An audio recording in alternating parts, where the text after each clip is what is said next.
The German machine gunner in the stone farmhouse near Caen had survived 3 years on the Eastern Front. He knew how artillery worked. You heard the distant thunder.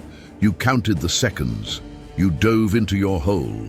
The shells arrived where they always arrived, on a timetable as predictable as a train schedule. But this time, something was different. His squad had opened fire on the advancing Canadians exactly 47 seconds ago. The return fire came not in minutes, but in heartbeats. Not in salvos, but in surgical strikes. 3 rounds, direct hit. The farmhouse wall exploded inward. He lived long enough to understand he had made a fundamental miscalculation about the enemy he was facing. This is the story of how Canada took a British field gun and transformed it into something the German army had never encountered before. A weapon system so responsive, so precise, and so utterly coordinated with infantry movement that German after-action reports stopped calling it artillery and started calling it something else entirely: immediate suppression fire. This wasn't about massive bombardments or lucky shots. This was about a tactical philosophy that put artillery observers in the frontline trenches, gave them radio sets, and told them one simple thing: when your infantry needs fire, you have seconds, not minutes, to deliver it. From the hedgerows of Normandy to the flooded hell of the Scheldt Estuary, Canadian gunners turned the 25-pounder into the most feared fire support weapon of the Western Front. Not because it was the biggest gun, not because it fired the most shells, but because when a Canadian infantryman called for fire, the rounds were already in the air before the request finished leaving his lips. Before we go further, take a moment to subscribe to the channel and let us know in the comments where you're watching from. What city and country are you in? Now let's go back to the beginning and understand exactly how Canada built this system. June 1944. The Normandy bocage country is a defender's paradise and an attacker's nightmare. Every field is a fortress. Ancient hedgerows, grown thick and tall over centuries, create natural walls 12 feet high and 6 feet deep at the root system. Between them, sunken lanes become ready-made trenches. The Germans have transformed this landscape into a killing ground of interlocking machine gun positions, concealed anti-tank guns, and mortar pits dug into positions that have existed since medieval times. A single German squad with one MG-42 machine gun can halt an entire company advance. They fire, they displace. They fire again from a new position 2 hedgerows back. By the time you bring up artillery support through traditional channels, they are gone. The British and American forces are discovering this the hard way. The process is doctrinal, methodical, and fatally slow. An infantry unit makes contact with the enemy. They report the position up the chain of command. The request travels from platoon to company to battalion to brigade. Eventually, it reaches the artillery regiment. Fire missions are planned, calculated, coordinated, guns are laid, ammunition is prepared. By the time the first rounds land, 20 to 30 minutes have elapsed. The German position is empty. The infantry advances into the next hedgerow and the entire process begins again. Casualties mount. Progress is measured in yards per day. Canadian 3rd Infantry Division and 2nd Canadian Armoured Brigade are learning the same lessons, but they are responding differently. The Canadian artillery regiments are equipped with the 25-pounder Mark II field gun, a British design that has become the standard field artillery piece throughout the Commonwealth forces. The weapon itself is unremarkable in raw specifications. It fires an 87mm shell. Maximum range is 13,200 yards, just over 7 miles. Rate of fire is 5 rounds per minute with a well-trained crew, 8 rounds per minute for short bursts. The gun weighs 1,796 pounds in firing position. It can be towed by a quad tractor or a Canadian military pattern truck. On paper, it is outranged by German artillery. The German 105mm LEFH-18 has a range of over 12,000 yards. The 150mm SFH-18 can reach 15,000 yards. The 25-pounder should be a disadvantage, but the Canadians are not thinking about range. They are thinking about time. Lieutenant Colonel Bruce Matthews commands 4th Field Regiment, Royal Canadian Artillery. He fought in the First World War.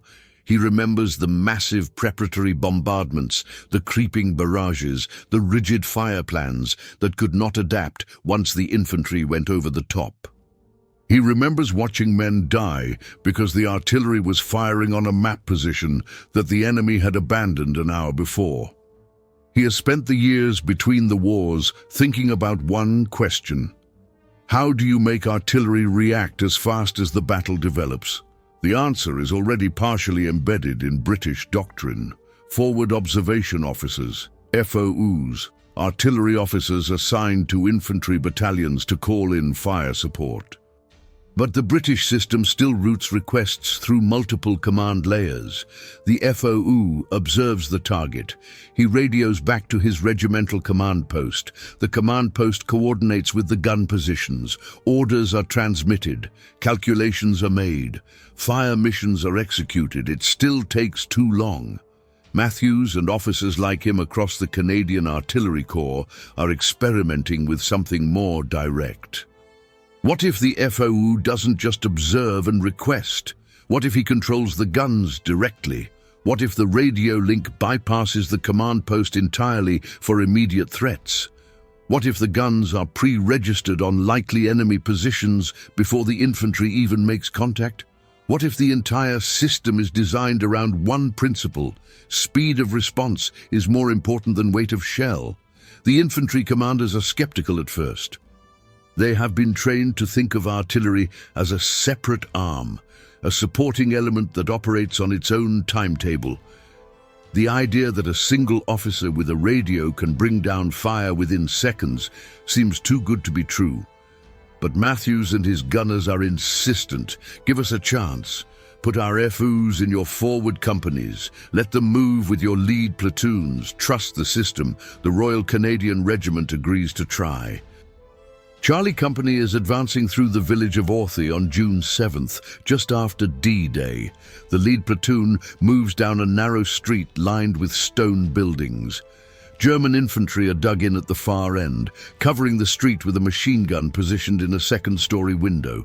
The platoon commander spots the position and goes to ground. In the old system, he would report contact, wait for orders, wait for support.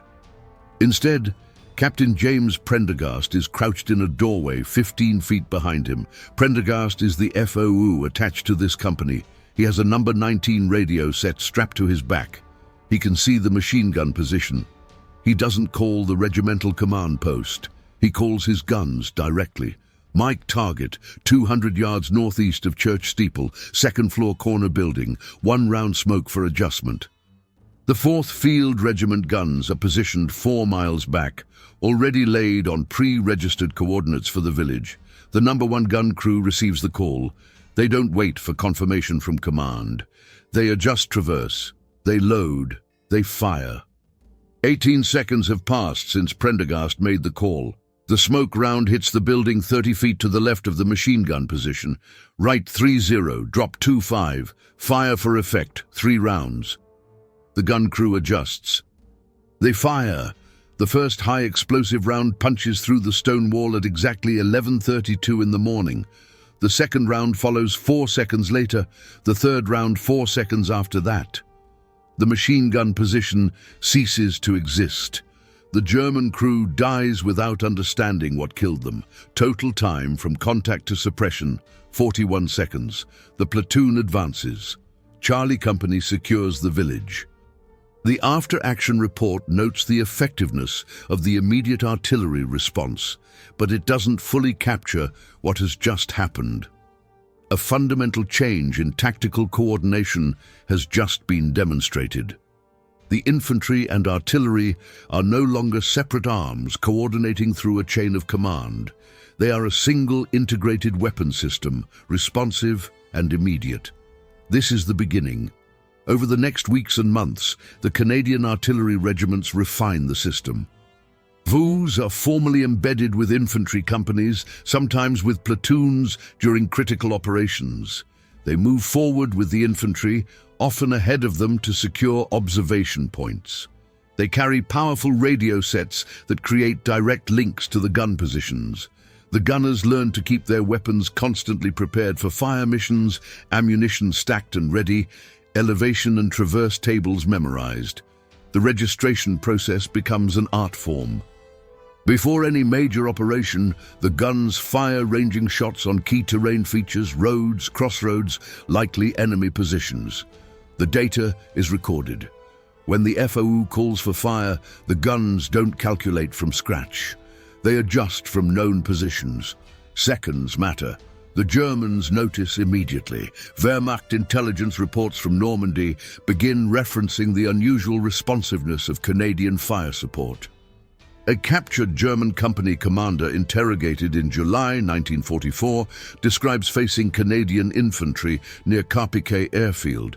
His men engaged a Canadian patrol. Return fire came within 30 seconds, not machine gun fire, artillery fire, precise, concentrated. His squad took 70% casualties before they could withdraw. He states in the interrogation transcript that he initially believed the Canadians had somehow positioned artillery pieces in the front line, which would be tactically insane, but was the only explanation that made sense for the speed of the response.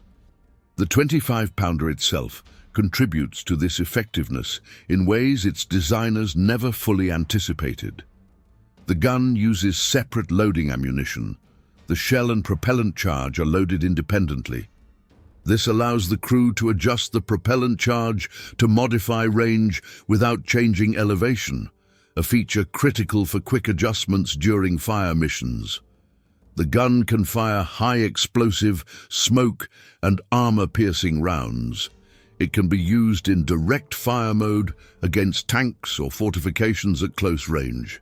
It has a relatively low muzzle velocity compared to dedicated anti-tank guns, which means the shell follows a more curved trajectory.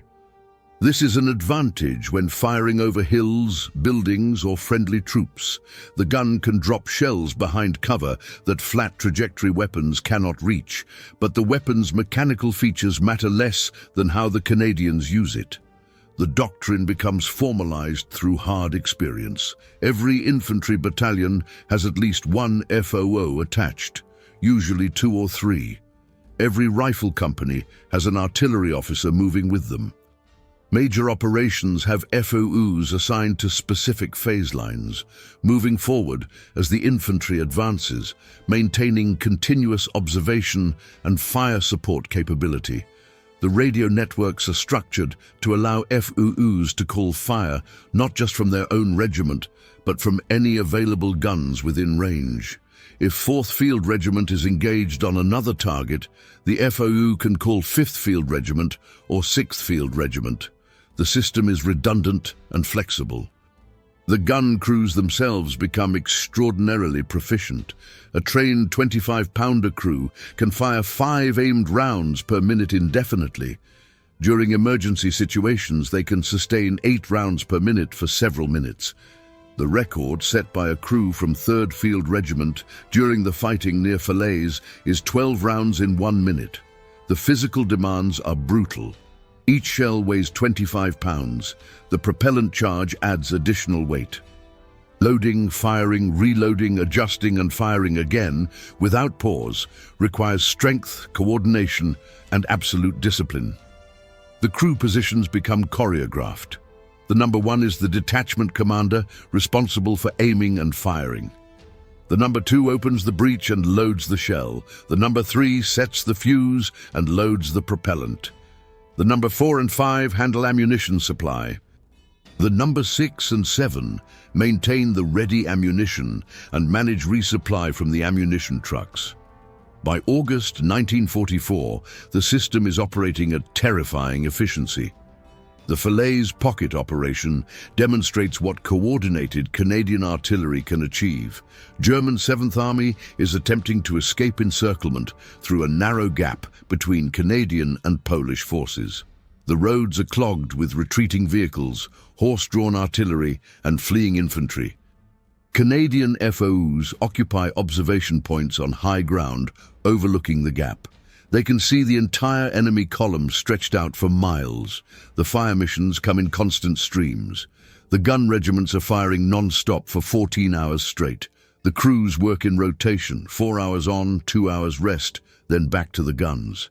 The barrels heat to the point where water poured on the metal evaporates instantly. The guns keep firing. The Germans call the road through the Falaise Gap the corridor of death. Canadian artillery accounts for an estimated 60% of the casualties inflicted during the breakout attempt. Entire battalions are destroyed without the Canadian infantry firing a shot. The effectiveness is so overwhelming that some German commanders surrender specifically to Canadian units, believing they have a better chance of survival as prisoners than attempting to continue the escape under artillery fire. But Normandy is only the beginning. The real test of the Canadian artillery system comes in the fall of 1944 during operations that are less famous but more brutal. The Scheldt Estuary campaign. The Battle of the Scheldt is a grinding, miserable fight through flooded lowlands, fortified positions, and weather that turns the battlefield into a freezing swamp. The tactical challenges are completely different from Normandy. The terrain is flat and open, offering minimal cover. The Germans hold the high ground, what little exists, and have flooded vast areas deliberately. Movement is restricted to narrow roads and causeways that are covered by pre-sighted artillery and machine gun fire. The weather is cold, wet, and windy. Visibility is often measured in yards, not miles. The 25-pounder system adapts. FOs learn to operate in conditions where direct observation is impossible. They work from map coordinates, from sound ranging, from radio reports transmitted by forward infantry scouts who are themselves pinned down and unable to advance. The guns are positioned on the few patches of solid ground available, sometimes on roads because there is nowhere else to place them. Counter-battery fire from German artillery is constant. The gun crews dig in, stack sandbags, and keep firing. One incident from the Scheldt demonstrates the system at its most effective. October 19th, 1944. The Algonquin Regiment is attacking the Woensdrecht Causeway, a narrow road elevated above flooded fields. The causeway is the only approach to German positions on South Beveland Island. The Germans know this. They have turned the causeway into a killing ground. Machine guns in reinforced positions cover every yard. Mortars are pre-registered on the road surface. Artillery is zeroed on approach routes. Previous attacks by other units have failed with heavy casualties. The Algonquins move forward before dawn, attempting to use darkness for cover. The lead company makes it halfway across the causeway before German flares light up the night and the defensive fire begins. Machine guns open up from multiple positions. Mortar rounds start falling along the causeway. The infantry goes to ground, taking cover in shallow ditches on either side of the road. They are pinned. Forward movement is impossible. Withdrawal will be just as deadly. They need suppression fire on the German positions immediately, or they will be destroyed where they lay. Captain William Ross is the FU with the Algonquins. He is lying in a ditch with water up to his chest, his radio operator beside him, both of them exposed to German fire. He can't see the enemy positions in the darkness. He knows where they are from the tracers and the sound. He calls his regiment. 3rd Field Regiment responds instantly. Ross calls fire on map coordinates 200 yards ahead, knowing the German positions are dug in along the far end of the causeway. He asks for continuous fire, shells arriving every 15 seconds, walking fire from the far end back toward the Canadian position. The shells start landing. The German machine gun fire slackens. Ross adjusts fire, bringing the impact points closer. creating a moving wall of explosions that suppresses each enemy position in sequence. The Algonquin infantry uses the covering fire to move forward by sections, advancing while the shells are landing ahead of them, going to ground during the brief pauses. The coordination requires absolute trust. The shells are landing within 100 yards of the Canadian positions, sometimes closer. One miscalculation, one wrong coordinate, and the Canadian artillery will kill Canadian infantry, but the alternative is certain death from German fire. The attack succeeds. The Algonquins take the causeway by dawn. The German defenders, those who survive, describe the attack in interrogations as unlike anything they experienced on the Eastern Front. The artillery fire was continuous, precise, and seemed to respond to every defensive movement they attempted. When they repositioned machine guns, fire fell on the new position within seconds. When they attempted to bring up reinforcements, fire blocked the approach routes. One German squad leader states that he believed the Canadians had forward observers positioned impossibly close to German lines, perhaps even behind German positions, because the accuracy and timing of fire was superhuman. He was correct about the accuracy. He was wrong about the positions. Captain Ross was exactly where all Canadian FOUs positioned themselves, with the forward infantry exposed to the same fire, taking the same risks. The Canadian Artillery Infantry Coordination System is not without cost. FOUs suffer casualty rates comparable to frontline riflemen. They are priority targets for German snipers and artillery. A FOU with a radio is immediately recognizable. The antenna marks him. German doctrine emphasizes killing enemy artillery observers whenever possible. Canadian FOUs learn to operate without the standard radio antenna, using shortened antennas that reduce range but also reduce visibility. They move constantly. They avoid patterns. They accept that their job is one of the most dangerous on the battlefield. Lieutenant Donald Pierce, FOU with the Royal Regiment of Canada, is killed by a sniper during the approach to the Rhine in February 1945. His last radio transmission calls fire on a German anti-tank gun position that has disabled 2 Canadian tanks. The fire mission is successful, the tanks are recovered. Pierce's body is found still clutching his radio handset. He is 23 years old. He is one of 57 Canadian FOs killed during the Northwest Europe campaign. Their names are recorded on their regimental memorials. Their contribution to Canadian tactical success is incalculable.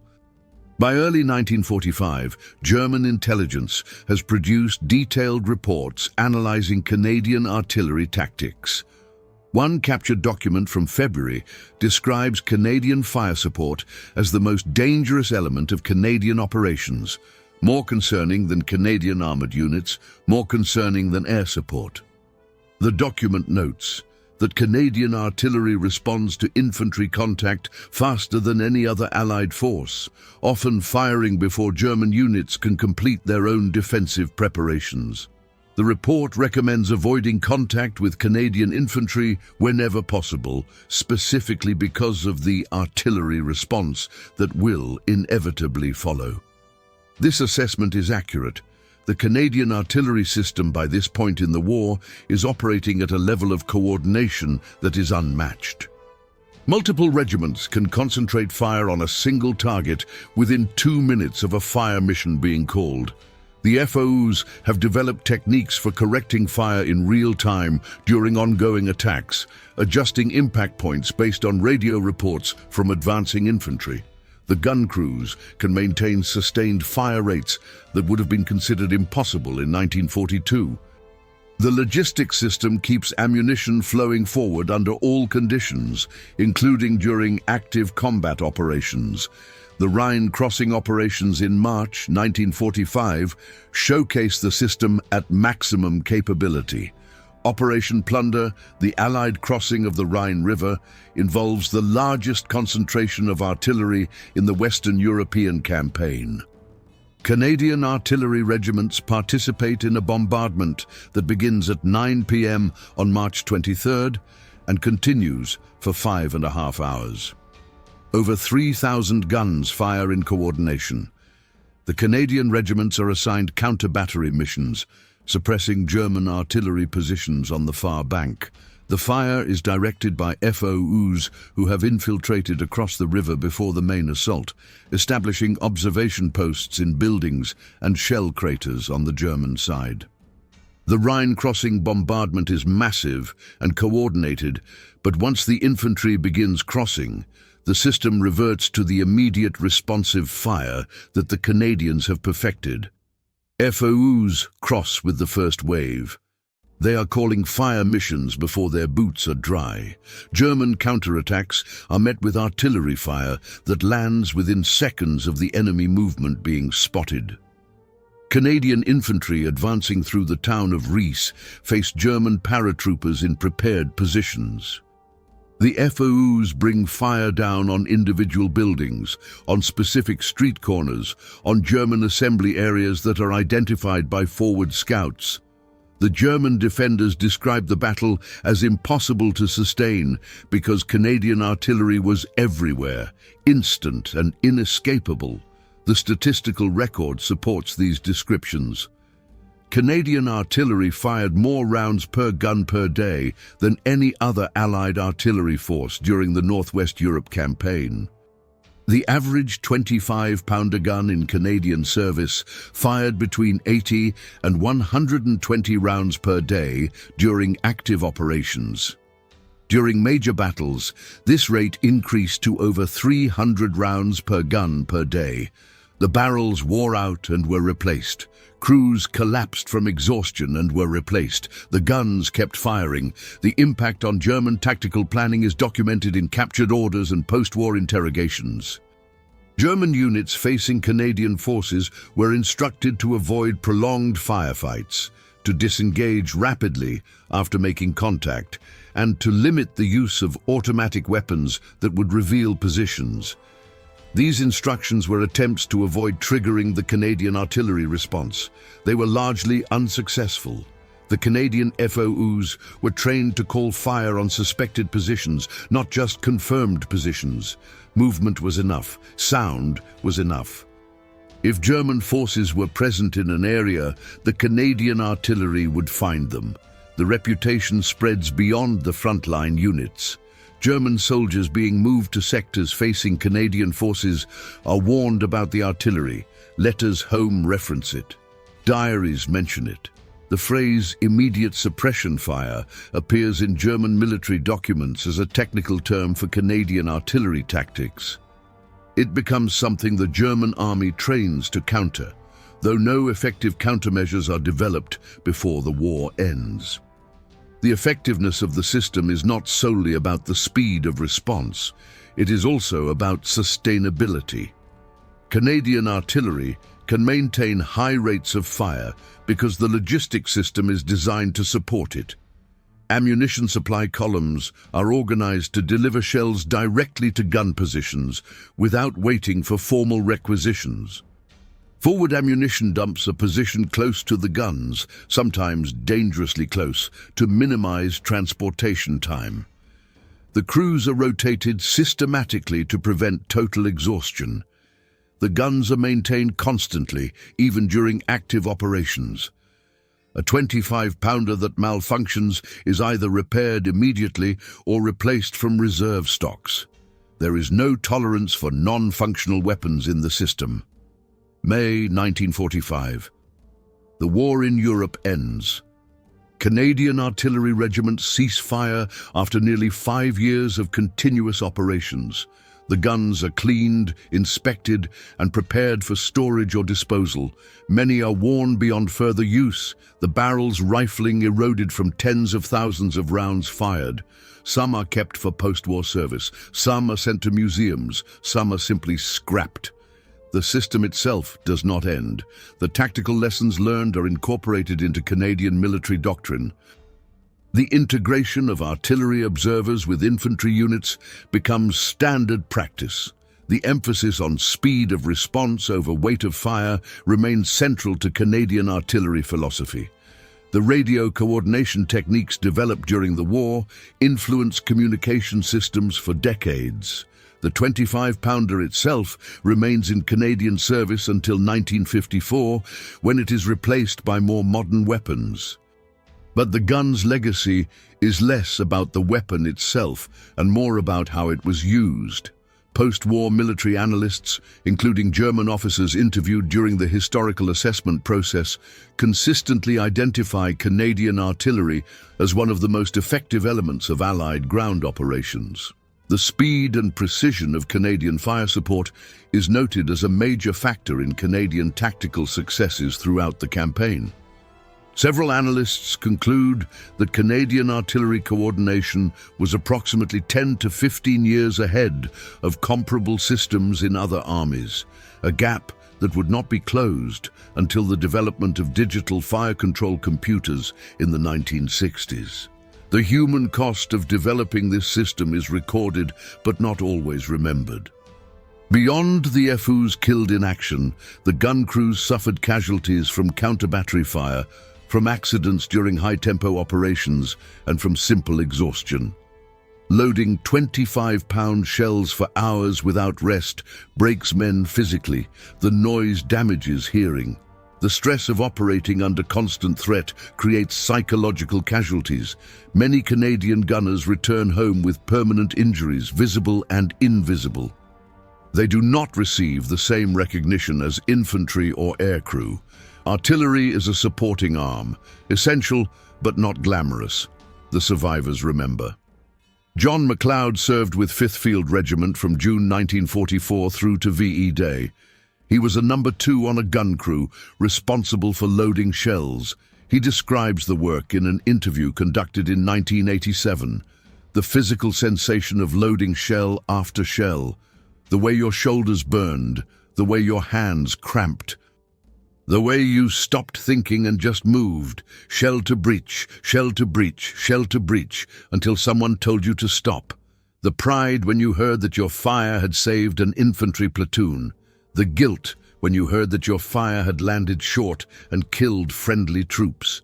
The knowledge that the infantry trusted you, needed you, depended on you to be perfect every time. McLeod mentions that his crew fired over 12,000 rounds during 11 months of combat operations. He can still remember the serial numbers of the shells he loaded on certain days. The memory is intrusive, unwanted, but permanent. He describes the 25-pounder as a terrible weapon, not because it was cruel, but because it was so efficient at killing. You pulled the lanyard, and someone died miles away. You never saw them. You just loaded the next shell. The 25-pounder guns themselves have largely disappeared from public consciousness. A few remain in museums, displayed alongside plaques describing their specifications and service history. Veterans occasionally visit, standing quietly beside the preserved weapons, remembering. Most Canadians are unaware that their military developed one of the most effective artillery systems of the Second World War. The story lacks the drama of infantry charges or tank battles. It is technical, methodical, and does not fit easily into heroic narratives. But the German soldiers who faced it remember. The infantrymen pinned down by fire that arrived impossibly fast. The tank commanders who lost vehicles to shells that dropped from the sky with surgical precision. The officers who tried and failed to counter tactics that seemed to anticipate every defensive move. They remember the 25-pounder and the Canadians who operated it. They remember being afraid of it. The liberation of the Netherlands provides a context where the artillery's impact becomes visible in a different way. Dutch civilians in towns and cities freed by Canadian forces describe the battles differently than the soldiers. They remember the sound of the guns, constant and overwhelming. They remember the ground shaking. They remember the fear that the shelling would never stop. And then they remember the silence when it did stop, followed by the arrival of Canadian soldiers who were remarkably calm, remarkably organized, remarkably kind. The contrast was profound. These were the same men who had just delivered devastation with industrial efficiency, now distributing food and medical supplies with equal efficiency. In Apeldoorn, a city liberated in April 1945, a Dutch woman named Margarethe de Vries describes watching the Canadian artillery in action during the final German withdrawal. She was sheltering in a basement with her family. Through a small window, she could see a Canadian gun position 2 streets away. The crew was firing continuously. She counted, 1 shell every 8 seconds, for over an hour. The precision was mechanical, inhuman. When the firing stopped and the crew emerged from their position, she saw that they were just young men, exhausted and filthy. One of them gave her daughter a piece of chocolate. The dissonance of that moment between the industrial violence she had witnessed and the simple kindness of that gesture stayed with her for the rest of her life. This is the essential truth of the Canadian artillery system. It was designed to kill efficiently, and it succeeded. It saved Canadian lives by destroying the enemy's ability to resist. It was operated by ordinary men who became extraordinary through training, discipline, and mutual trust. It was a weapons system that functioned because every element worked in perfect coordination, from the FU in the front line to the ammunition trucks in the rear. The modern Canadian military still studies the 25-pounder system. Officer candidates at the Royal Military College learn about the integration of artillery observers with infantry units. Tactics courses analyze the Scheldt operations and the Rhine crossing. The lessons remain relevant. Modern artillery is infinitely more sophisticated, with GPS guidance, digital fire control, and ranges measured in dozens of kilometers. But the fundamental principle endures. Artillery is most effective when it responds immediately to the needs of the infantry it supports. Speed matters more than raw firepower. The 25-pounder itself has become a symbol. When Canadian artillery regiments hold mess dinners or commemorate their history, images of the 25-pounder appear prominently. Veterans associations maintain the guns as memorials.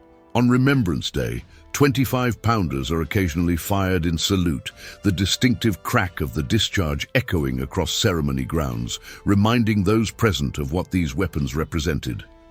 The German assessment was correct. Canadian artillery during World War II was not about bombardment. It was not about luck. It was about a system that took a standard field gun and transformed it through tactical innovation, ruthless training, and absolute commitment to one principle. When the infantry needs fire support, nothing else matters except delivering it immediately and accurately. The 25-pounder was simply the tool. The system was the weapon. And the men who operated it were the reason it worked. The story ends not with a climactic battle, but with a quiet fact. Canadian artillery regiments fired an estimated 19 million rounds during the Northwest Europe campaign. 19 million shells, each one loaded by hand, aimed by eye and calculation, fired on command. 19 million rounds supporting infantry who trusted that when they called for fire, it would arrive. That trust was never misplaced. That is the legacy. Not the gun. Not the tactics. The trust. The last 25-pounder fired in anger by Canadian forces was discharged in Korea in 1953. The gun is now in the Canadian War Museum in Ottawa, behind glass, silent. But the system it represented, the integration of artillery and infantry into a seamless, responsive weapon, continues. Modern Canadian military doctrine still emphasizes the principles developed 70 years ago in the fields of Normandy and the flooded lowlands of the Scheldt. Speed, precision, integration, trust. The German machine gunner in that farmhouse near Caen learned the truth in the last seconds of his life. Canadian artillery was different. It didn't announce itself with distant thunder. It didn't give you time to take cover. It simply arrived, precise and devastating, called by men who stood with the infantry they protected.